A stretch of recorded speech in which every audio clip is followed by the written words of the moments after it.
یہ ہے کہ نماز کی شرطیں اور فرائض کیا ہے۔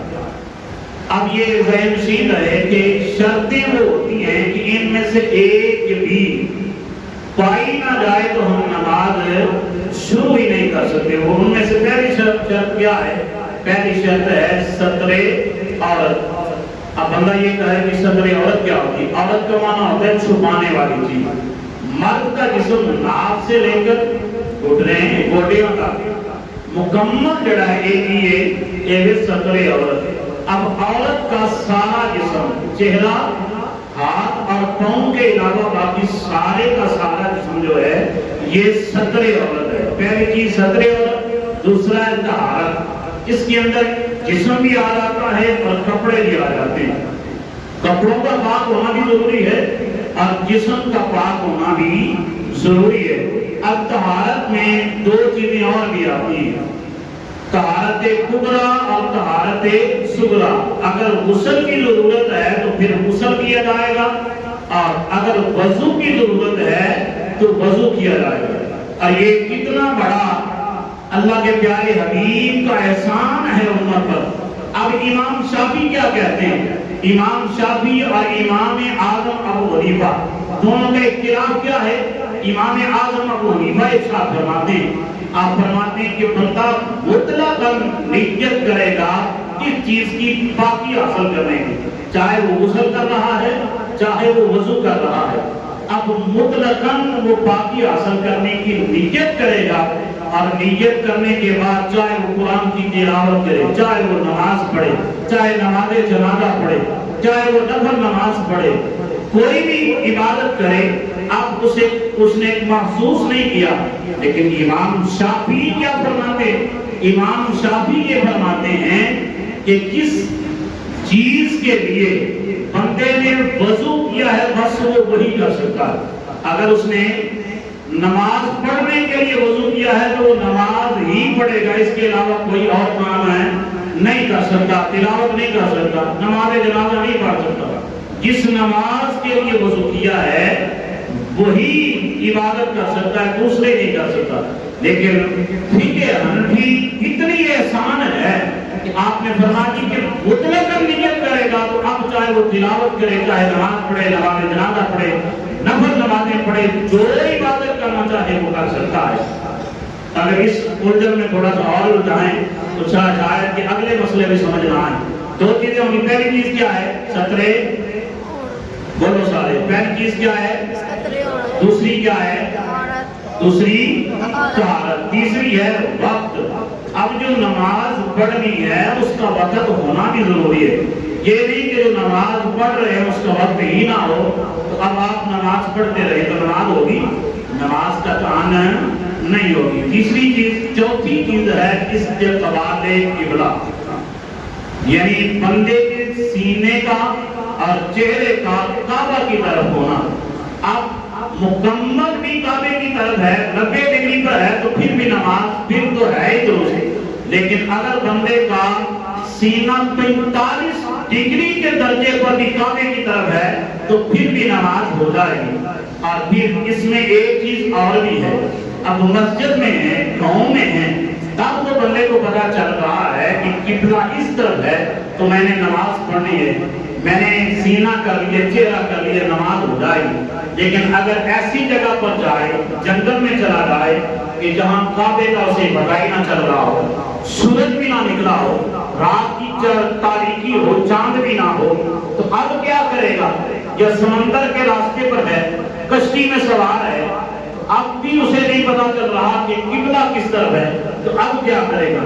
قرآن حکیم کی آیت مقتضا ہے اینما تولوا فثم وجہ اللہ، فرمایا کہ تم جدھر بھی رخ کرو گے مجھے ہی سامنے پاؤ گے۔ اللہ رب العالمین یہ فرما رہا ہے کہ اگر تمہیں پتا نہ چل رہا ہو تو تم یہ نیت کر لو کہ قبلہ اس طرف ہے تو تم اسی طرف منہ کر کے نماز پڑھنا شروع کر دو۔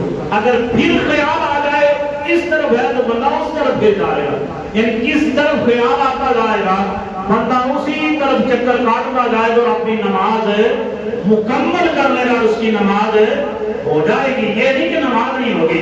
اب اللہ رب العالمین خود جو فرما رہا ہے اینما تولوا فثم وجہ اللہ کہ تم جدھر بھی رخ پھیرو گے جدھر بھی منہ کرو گے ادھر مجھے ہی سامنے پاؤ گے. جب اس طرح بندہ نماز پڑھے گا تو اس کی نماز ہو جائے گی. پانچویں چیز جو ہے اس میں علماء نے اب یہ بھی لکھا ہے تکبیر اولا.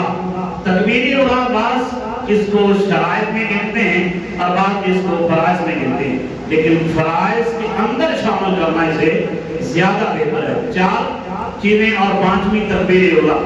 اب جس جگہ نماز پڑھنی ہے وہ جگہ بھی پاک ہونا ضروری ہے, اور یہ کتنی جگہ پاک ہونی چاہیے اس کی ڈیٹیل ہم نماز کے مسائل میں بتا چکے ہیں.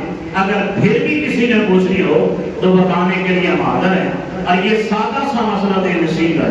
مسجد میں تو بندہ نماز پڑھتا ہے جگہ پاک ہے, لیکن باہر کسی جگہ پر نماز پڑھنی پڑ جائے تو پھر کیا کرے؟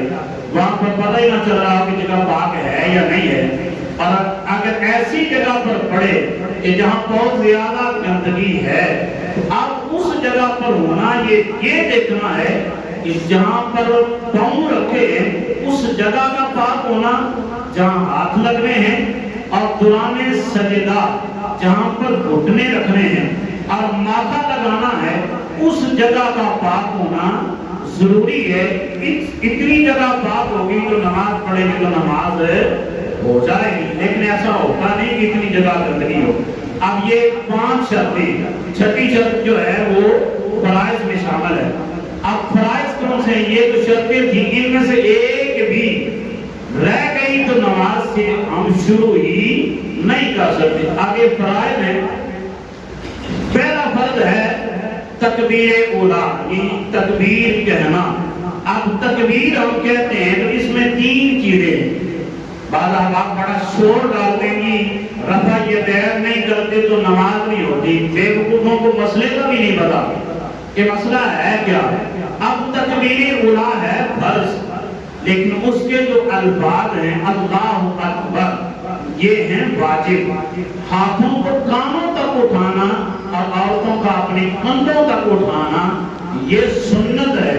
اگر ہاتھ نہیں بھی مکمل اٹھائے یا اٹھائے ہی نہیں گئے تو پھر بھی نماز نہیں ہوگی.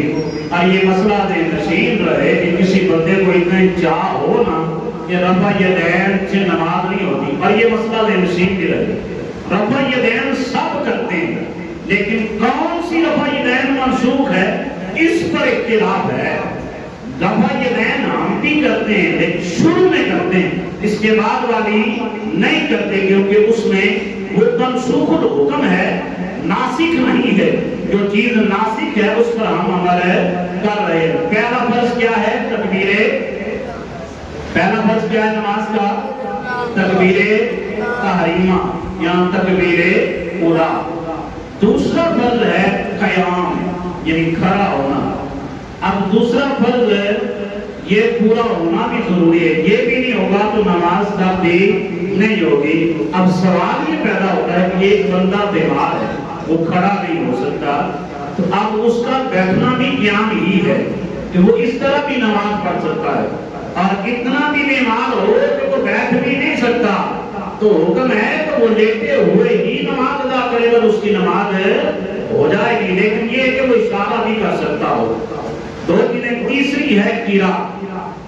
اب قراءت کے بارے میں ایک بندے کو جانتا ہوں, میں نے اس کے سامنے ایک دن مسئلہ بیان کیا, حالانکہ وہ امام مسجد تھا, تو میں نے اس کے سامنے مسئلہ یہ بیان کیا کہ بندہ پڑھے الحمدللہ رب العالمین. اب فرض پورا ہو چکا ہے, لیکن الحمد شریف مکمل پڑھنا واجب ہے, اور اس کے بعد والی جو سورت ہے وہ بھی پڑھنا واجب ہے. تو وہ کہنے لگا کہ مسئلے کی مجھے سمجھ نہیں آئی, دوبارہ سمجھائیں. میں نے کہا اتنا پڑھ لیا ہے تو فرض پورا ہو گیا ہے, لیکن مکمل فاتحہ پڑھنا واجب ہے اور اس کے بعد والی سورت پڑھنا بھی واجب ہے. تو کہنے لگا سورت پڑھنا فرض نہیں. میں نے کہا نہیں, وہ واجب ہے.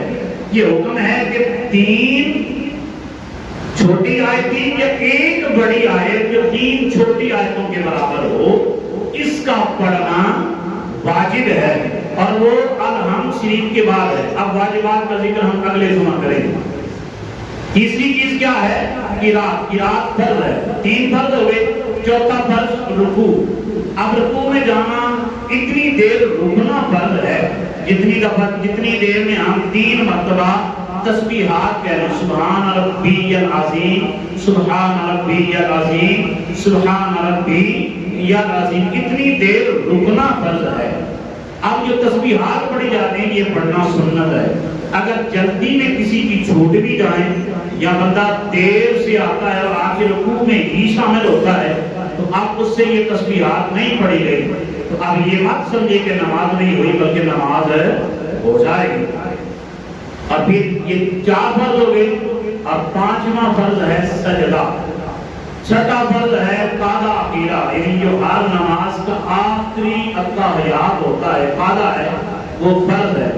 7واں فرض ہے نماز کا خروج بسمہ ہی، یعنی لفظ السلام کے ساتھ نماز سے فارغ ہونا۔ یہ 7 فرض ہیں، ان میں سے ایک بھی رہ جائے تو نماز نہیں ہوتی۔